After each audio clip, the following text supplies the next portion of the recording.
Hi friends, ഇന്നത്തെ സായാഹ്നം ഞങ്ങൾ ട്രിവാൻഡ്രത്താണ് ചെലവഴിക്കുന്നത്.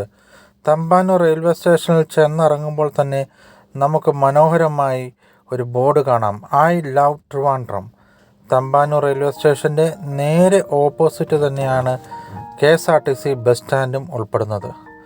I love Trivandrum. നമുക്ക് ഇന്ന് തിരുവനന്തപുരം റെയിൽവേ സ്റ്റേഷൻ്റെ വിശേഷങ്ങൾ കണ്ടറിയാം. വീഡിയോയിലേക്ക് നമുക്ക് കടന്നു പോകാം. തമ്പാനൂർ റെയിൽവേ സ്റ്റേഷനിൽ കയറി ചെല്ലുമ്പോൾ തന്നെ അവിടെ ഒരു ബോർഡ് വെച്ചിട്ടുണ്ട്. ട്രെയിൻ പുറപ്പെടുന്ന സമയവും ട്രെയിൻ വന്നു ചേരുന്ന സമയവും വ്യക്തമായി ആൾക്കാർക്ക് തിരിച്ചറിയാൻ പറ്റുന്നതാണ്. റെയിൽവേ സ്റ്റേഷനിലേക്ക് കയറുന്നതിന് തൊട്ട് മുൻപാണ് ആ ബോർഡ് ഇട്ടിരിക്കുന്നത്. ഞങ്ങളുടെ ട്രെയിൻ 8:30ക്കാണ് പുറപ്പെടുന്നത്. അമൃത എക്സ്പ്രസ് ആണ് ഞങ്ങളുടെ ട്രെയിൻ.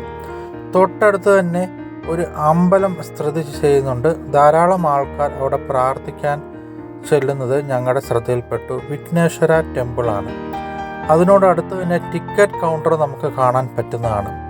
ട്രിവാൻഡ്രം റെയിൽവേ സ്റ്റേഷൻ്റെ ഏറ്റവും വലിയ പ്രത്യേകത എന്ന് വെച്ചാൽ PRS ഹോസ്പിറ്റലിൻ്റെ എമർജൻസി മെഡിക്കൽ സെൻറ്റർ അവിടെ ഉണ്ട് എന്നുള്ളതാണ്. 24/7 365 ദിവസവും അവരുടെ എമർജൻസി സർവീസ് അവിടെ അവൈലബിൾ ആണ്. പിന്നെ ടൂറിസ്റ്റായിട്ട് വരുന്നവർക്ക് അവരുടെ സാധനങ്ങൾ സൂക്ഷിക്കാൻ ലോക്കർ, ക്ലോക്ക് റൂം, സ്ത്രീകൾക്കായിട്ടുള്ള പ്രത്യേക വിശ്രമ സ്ഥലമുണ്ട്. അതുപോലെ തന്നെ സ്ലീപ്പർ ക്ലാസ് ടിക്കറ്റ് എടുത്തവർക്ക് വേണ്ടിയുള്ള സ്ത്രീകൾക്കായിട്ടുള്ള പ്രത്യേക വിശ്രമ സ്ഥലവും അവിടെ ഒരുക്കിയിട്ടുണ്ട്. സ്റ്റേഷൻ മാസ്റ്ററുടെ ഓഫീസ് തുടങ്ങിയവയൊക്കെ നമ്മുടെ ശ്രദ്ധയിൽപ്പെട്ടിട്ടുണ്ട്. അവിടുത്തെ ഏറ്റവും വലിയ പ്രത്യേകതയാണ് AC വെയിറ്റിംഗ് ഹാൾ. 1 മണിക്കൂറിന് 30 രൂപ കൊടുക്കുകയാണെങ്കിൽ നല്ല AC waiting hall Trivandrum railway station ലഭ്യമാണ്. അവിടെ തന്നെ wifi service, mobile charging, washroom, tea, coffee എല്ലാം നമുക്ക് അവൈലബിൾ ആണ്. AC വെയിറ്റിംഗ് റൂമിൽ വലിയ തിരക്കില്ലാത്തതിനാൽ ഞങ്ങൾക്ക് സുഖകരമായി അനുഭവപ്പെട്ടു. വാഷ്റൂമും അവിടെ അവൈലബിൾ ആണ്.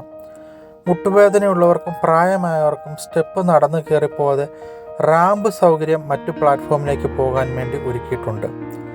ഞങ്ങളുടെ ട്രെയിൻ 8:30 ഞങ്ങൾ റാമ്പിലൂടെ കയറി 5ാമത്തെ പ്ലാറ്റ്ഫോമിൽ കിടക്കുന്ന ഞങ്ങളുടെ അമൃത എക്സ്പ്രസ്സിൽ ഞങ്ങളുടെ B5 കമ്പാർട്ട്മെൻറ്റിൽ ഞങ്ങൾ എത്തിച്ചേർന്ന് കഴിഞ്ഞു.